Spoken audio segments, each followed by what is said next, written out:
ผู้เทียเป็นนำไตจึงต้องเป็นต้องใส่สิ่งทานเรียนห้องส่งท่านผู้จีนกินหาดกินลาวหาดบ้านดงเฮียแต่การขนส่งจึงเจอจนตกลำเสืออยู่บ้านนกเกิดสงครามก็กู้ปาฏิการผู้สู่มาละใส่ยายัดเย้สงครามน้ำเลือดที่เห็นหมดเมื่อเกิดทหารลาวเวียดหนึ่งหน้าสิงเอาใส่สงครามมหาทหารก็กู้เห็นที่เศร้าโลกหัวเล่าเวียดนั้นสองใดมีวันเกิดจึงมีวันนี้เมืองใสลูกหลานจงจำไว้อย่าลืมมันออกลำเสือลูกหลานจงจำไว้อย่าลืมมันออกบ้านโด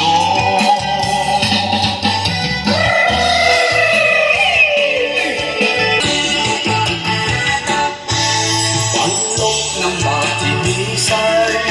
โอ้ที่เดินมาโอ้ไม่มันมา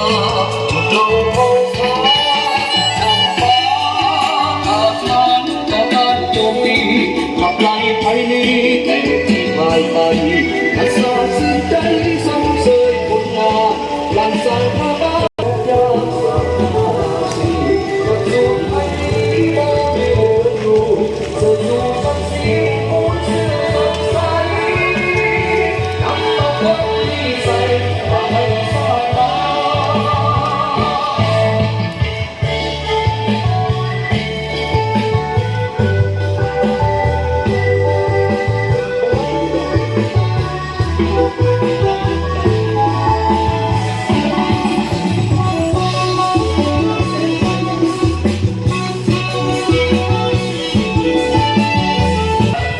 นจะบอกเลยเรื่องตัวได้ไหม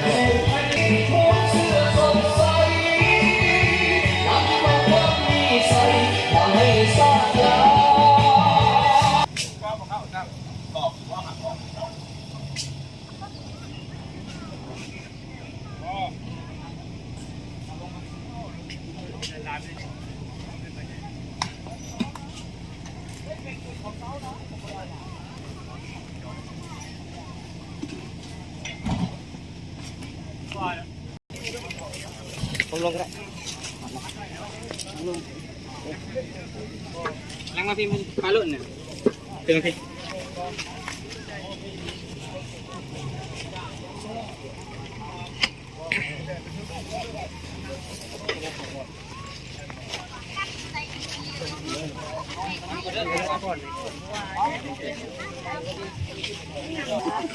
จำยี่จะจ้อยตัวโอ้ยโคเท่งซ้ำยังโคเท่งที่บัวพันนี่38พี่น้องตอนนี้ก็เข้าสู่งานศพเนาะ แต่หลังเขาก็เอาไล่คุย ก็ขอความเสียอกเสียใจจากญาติพี่น้องเนาะพี่น้องเนาะจากขอเท่าต้วนเนาะนามสกุลวงสุทธิเนาะพี่น้องเนาะก็ขอความอาวรณ์อะไรจากลูกจากร้านเพิ่นนะจากทางครอบทางครัวนี่ก็เป็นลูกนะพี่น้องที่น้องเขาจะฝ่าเขาไปเด้อปู่ทีจะเอาดอกไม้ไปวางถูกเทียนไม้แห้งกระแดงเดี๋ยวเขาไปออกมาก่อนนะออกมาถ้าก่อนอยู่ห่มซะก่อนขออนุญาตเด้อขอ อันนี้ก็ลาดนะพี่น้องลาดน้ำมะพร้าวเนาะลูกแล้วพี่น้องวิธีการล้างเขาต้องให้ยาปูสูตรเทศแล้วซะก่อนเนาะเขาจึงมีสิทธิ์ที่จะเขาไปบ้างได้ตอนนี้เขามาเขากลับมาฟังเทศซะก่อนผู้ว่างกระจัวที่เป็นแม่ขาวที่เป็นแขกประธานเนาะพอเพิ่นจะมีการสูตรเทศหรือว่าวางผ้าไตรจีวรเนาะอากาศจะโบห่อนปานใดมื้อนี้ให้ก็มึงว่าเอาไปแบกเอาไปนานไปแบกเด็กแบกเลยอ่อนแดดเนาะไปแบกในตุ้น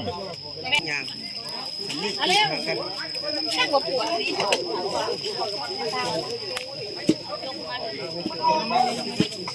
หลังจากที่ตั้งโต๊ะตั้งแน่นขึ้นแล้วก็วดน้ำข้าวสักวันนึงนี่เกิดข้าวนะครับนี่ไปวดกับขอการให้เชิญเราไม่หรือมันจะผมมาโลกาธิปติสมัติอันตุอัญญาทัศสันตาสาภะคะวะโตอะระหะโตสัมมาสัมพุทธัสสะ ล้างเด้อจวกขาวเด้อนะโมตัสสะภะคะวะโตอะระหะมาสัมพุทธัสสะ อันนี้แม่นสิเป็นป่าซ่าบ้านหัวค่ำเนาะพี่น้องเนาะอันนี้สิเป็นป่าซ่าเนาะพี่น้องแคบนี่สิเป็นป่าซ่าถ้าว่าขึ้นทางเทิงแหละมันสิเป็นป่าซ่าเด็กน้อยเนาะพี่น้องและเขตลงไปหลุมสุดสิเป็นของบ้านดงน้อยเนาะพี่น้องเนาะแต่บ้านนี้เป็นบ้านหัวค่ำเนาะพี่น้องเนาะอันนี้ก็เป็นงานศพของพ่อเฒ่าต่วนเนาะพี่น้องเนาะนามสกุลวงศ์สุทธิพี่น้องหรือว่าเอิ้นพ่อเฒ่าแต้วก็ได้เนาะพี่น้องเนาะก็ขอความเสียมกเสียใจจากญาติพี่น้องเนาะพี่น้องเนาะทางครอบครัวและลูกหลานไว้อะไรอาวรณ์ให้แต่ญาติพี่น้องเหลือแค่คุณงามความดีของเพิ่นที่เฮ็ดไว้ให้ลูกให้หลานเนาะพี่น้องเนาะตอนนี้ก็หยาดน้ำแล้วนะพี่น้องใกล้สิเสร็จแล้วอิทิตังเวทิปังเอวะติกตุสัพเพปุเรนตุสังฆปาจันโทปนาลาโสยะธามณิโสทิลาโสยะธาวิวาสันตุสาปะโลภวินาสันตุมาเทภวันวันตาลาโอปาดานาสิริสานิจอุลาลาบาลันจาภิโกนามานุปาทินังตุเมหิปุญญังปัสสุตังอนาปะคันติ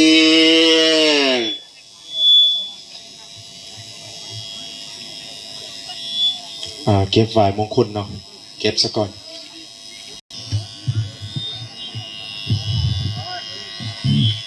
พิธีขอกราบรัตนานิมนต์หรือว่าขอกราบเรียนเชิญพ่อเฒ่าหอมมาเอาผ้าไตรขอกราบเรียนเชิญพ่อเฒ่าหอมเนาะมาเอาผ้าไตรอยู่โต๊ะ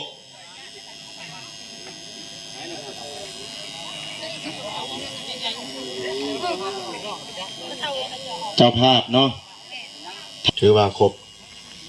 เจ้าภาพเจ้าศรัทธาผ้าไตรจีวรเพื่ออุทิศถึงดวงวิญญาณของพ่อเฒ่าต่วนวงสุทธิรวมอายุ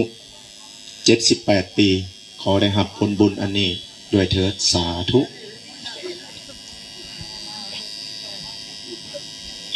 พิจารณาพาบางสกุลโดยเขาหน่อยเขาจับอยู่เรื่อง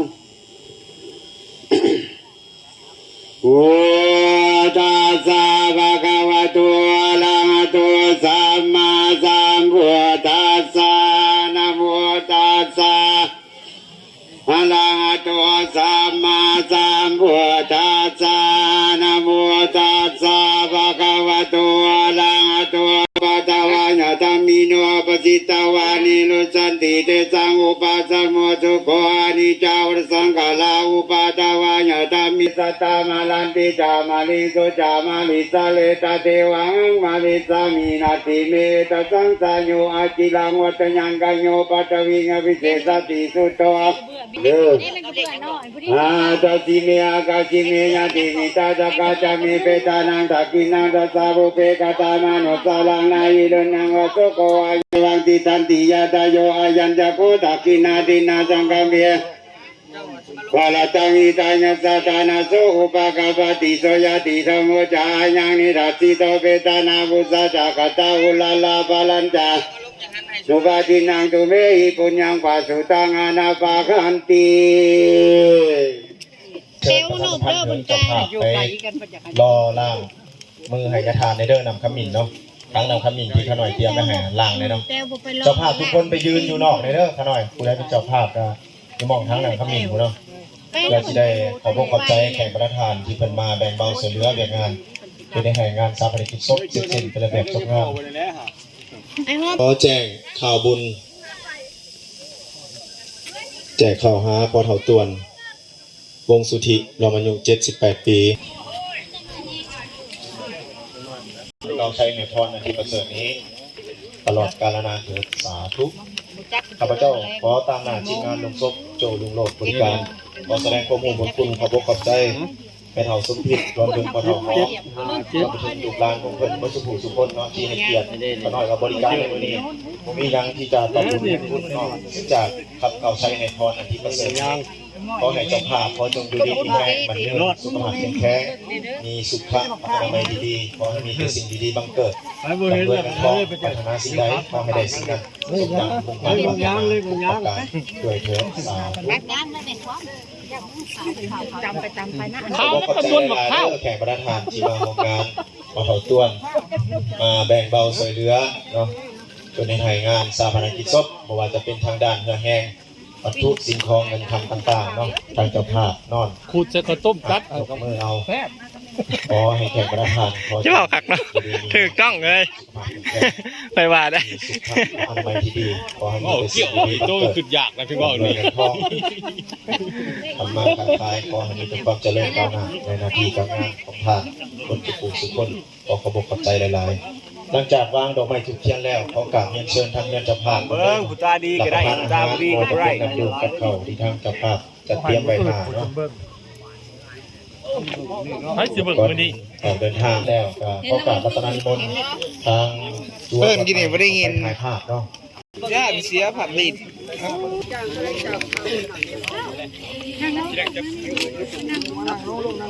น้อยนี่อยู่ข้างหน้า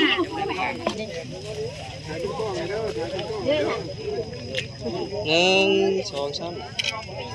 แห่มาถ่ายรูปคนนี้ ตัวน่ะยังวะ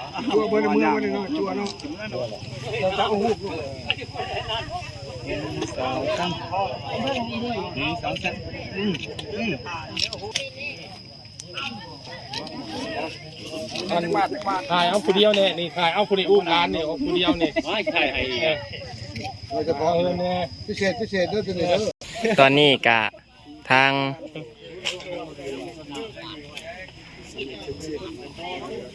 ตอนนี้ก็เพิ่นกำลังมัดลวดมัดหยังเนาะพี่น้องเนาะ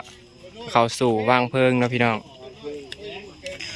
ตอนนี้กำลังหวดน้ำมันเนาะพี่น้องเนาะเข้าสู่ภารกิจจะวางเพลิงแล้วเนาะพี่น้องกะขอความเสียมกเสียใจจากญาติพี่น้องทาง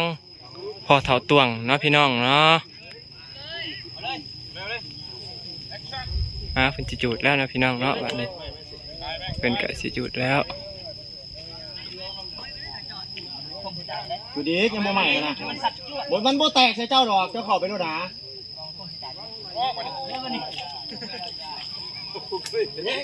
ตอนนี้ก็ดังอีดแล้วพี่น้องจุดแล้วนะพี่น้อง